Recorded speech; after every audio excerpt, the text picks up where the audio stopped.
Good evening, everyone. Thank you so much for coming this evening. I am really pleased to be here with you all today. I think this is a very important topic that we're going to be discussing, and I want to thank Donna Daniele, actually, for preparing this evening for us.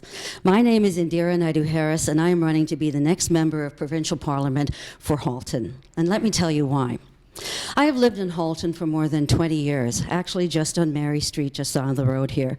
It is where I chose to raise my family. But more importantly, for tonight's debate, my kids have attended all levels of school here: nursery school, grammar school, middle school, and high school. And now my oldest is in his second year of university. We know the education system in Halton well.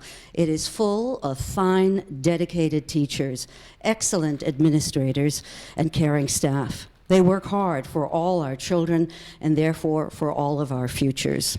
As you know, many of these jobs, and therefore again our future, is under threat by the policies the PCs are advancing. Education across Ontario has improved dramatically since the dark days of the Harris Conservatives, when Mr. Chudley first took office. Since the Liberals came into government in 2003, Ontario has recovered from their policies. Ontario schools are now recognized as being among the best in the English-speaking world. Teaching positions have increased by over 13,000, and test scores are up. Graduation rates are also up.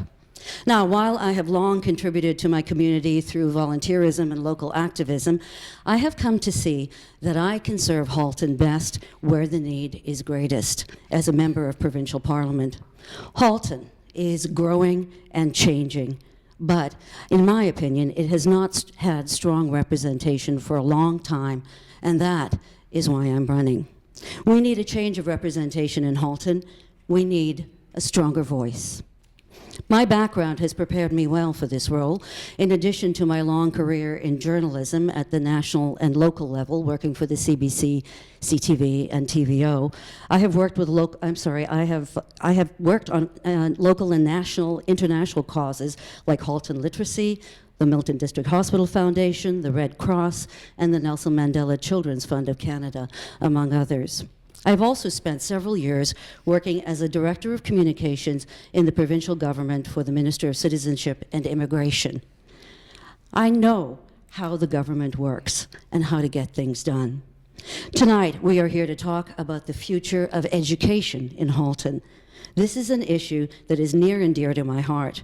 You see, my mother is a teacher. In fact, she was voted one of the 100 most memorable teachers in the history of Alberta. My father worked in education his whole professional life, and my husband is a professor at the University of Waterloo. One of my own earliest jobs in television in Ontario was for the TVO program Inside Education, which I produced and hosted for 3 years. I currently serve on the Parents' Council at Milton District High School, and my husband is on the Safe Schools Action Team at Milton District. Education in Halton is a personal issue for me and my family. When my son was in Martin Street Public School, it was slated for closure, and everyone in Halton realized the negative impact the closure of the school would have in Milton, especially as the community was beginning to grow. My family joined a local action group that fought to keep it open. In fact, I remember my son, when he was 10 years old, presenting a petition to the board. Mr. Chudley, however, refused to speak up for Halton schools. He said no. Our citizen group succeeded in the end. Martin Street Public School is thriving today because we postponed the closure long enough for a Liberal government to come in and keep our school open. As a member of Kathleen Wynne's team, I believe that government can be a force for good. I believe in building Halton and Ontario up, not tearing it down and gutting our system. I believe in building hospitals, schools, and the transit this riding needs. And I believe in putting Halton families first. I do not believe in cutting 100,000 jobs, 10,000 of which would be teachers, close to 10,000, of course, which would be teaching assistants, and plunging Ontario back into a recession. I will work hard to build Halton up, and I will say yes to Halton. Thank you. Hello. As mentioned, my name is Nick Spohr, and I'm running to be your New Democrat member of Provincial Parliament. Thank you to Donna and Mr. Jones for organizing and moderating this debate. I can't bring myself to refer to you by any other name. You were my principal for 4 years at Milton District. So, I mean, that's just, you brought that in with you. I'm sorry. But you do look nice and tan since you retired. So I was, of course, born and raised in Milton. I progressed through the elementary and secondary school system here. And even after high school, I commuted for 6 of my 7 years of post-secondary while living in Milton, going to the universities of Guelph and York University. So I do understand firsthand the challenges facing our elementary, secondary, and post-secondary education systems, not only in Halton, but I feel to some extent across the province. And in communities just like ours, all across Ontario, people are deciding it's time for a change. We know that schools are the heart of our community, and I think that it's time for a government that stands up for students and educators. So let's investigate the options. I mean, it's nice to see Ted here. We weren't sure if he was going to make it. He missed both education debates in 2011, but we do know that the plan put forward by Tim Hudak would be a reckless disaster for education. Under Tim Hudak, the Conservative caucus has been more interested in political grandstanding from the sidelines than making life easier for families. The Hudak plan is a one-way ticket to short-term and long-term economic disaster. Of course, the Liberals are trying to distract voters by focusing only upon Tim Hudak because they're trying to escape their unavoidable record of disrespect and mismanagement. But our friends and neighbors remember Premier Wynn's record as Minister of Education. Too many local boards are feeling the pinch because Liberals aren't providing enough funding to keep schools open, despite the hard work of Indira locally with Martin Street.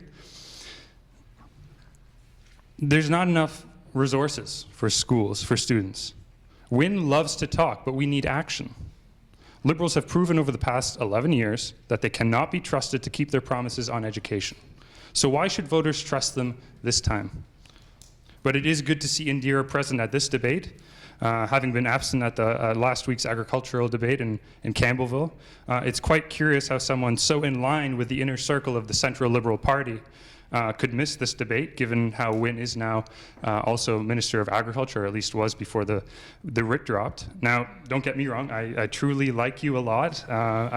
We get along really well, and you are, in fact, a committed member of the community, but you have essentially been a member of this government, as you stated, working as a communications person for Liberal cabinet ministers. So you have to share in the baggage as well as what you claim to be accomplishments. So I'd like to have voters keep this in mind. So together we can do better. Together we can restore trust in our schools. I think it's time to keep more local schools across the province open. It's time for a government that makes sense. And here's just a few points that we want to do, a few points of our plan. We wish to launch a student achievement program, which will include hiring up to 1,000 more EAs, that's educational assistants. We will also establish an open schools fund to help keep local schools open, more local schools. With $60 million in annual support, school boards and communities will be able to transform more local schools into community hubs, with an additional $450 million in capital funding over 3 years. We wish to keep children healthy and active and invest in student nutrition. We wish to protect licensed childcare spaces and support full-day kindergarten. Ensure that education funding responds to the real needs of students and educators in our classrooms, and also explore the possibility of alternative testing models to EQAO. 10 seconds, Nick. So a few days ago, we released our platform, and here we're talking specifically about education. I'm not an establishment candidate. I'm not beholden to anybody's inner party circle. I'm yours. So I look forward to your questions and the rest of the debate. You And thank you all for coming. You know, it's a real privilege if you look around the world to participate in a democratic process.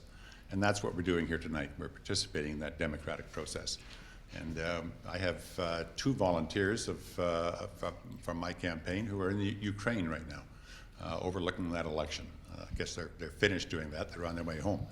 And you know, that election contrasted with this election is a real insight into how really lucky and fortunate we are in this province and in this country. So thank you for taking the time out of your very busy schedules and coming out tonight. Before I get into our educational discussion, I'd like to say that we in this room and throughout Ontario, we've all heard about the gas plant scandal. We've all heard about the orange scandal. We've all heard about e-health scandal. Most of us know that there are 2 OPP investigations going on concerning the Liberal government. Never before in the history of Ontario has so much bad management, scandal, mismanagement of government money been present in Ontario's government. I don't believe this government deserves to be re-elected. In education, our plan calls for a new emphasis. One of the main planks of our education thing calls for a new emphasis dealing with math. Math scores in the last 2 or 3 years, 4 or 5 years, have not kept up. In fact, they've been falling. And in today's needs and expectations are extremely important that we have a good grounding in math and sciences in our educational system, particularly in the initial stages of education, elementary and high school. As we move into university, it becomes paramount that the best jobs of the future are going to deal with those subjects, the subjects of science and education and math. And in fact, if you compare around the world those jurisdictions who have the best and the brightest of the math and sciences and engineers, you'll also find the countries with the highest levels and the highest standards of living. So it's very important we give our students a very good grounding in math. Where appropriate, we will bring in special teachers to teach math. Not every teacher in our system teaches using music, for instance. They're special teachers. Math is the same kind of specialty that requires the attention and the amount of importance attached to it to make sure that our students are learning the best way in which they can. We want to help those that are also most in need. Excuse me. And some of those people who are most in need are special ed children. These children require the attention, special attention within schools. Too long they've been ignored. They need that attention to take the teacher's attention off them and allow her to teach the entire classroom. And so that we need those teaching assistants to help in that area, and our program will assist in that area. We also need specific school help. There are over 300 schools in Ontario which are identified as having being below the 50% level in the 3 or 4 testing areas that they go through. We need special teams to go into those areas. Quite often those areas have special needs. They're not down there because the teachers aren't able to teach the students. They're in the lower part because of some circumstance in which they find themselves. Many of them are inner city Toronto schools or extremely rural schools. Those schools need special attention, need special help, and we'll form special teams of teachers to go in and help those schools.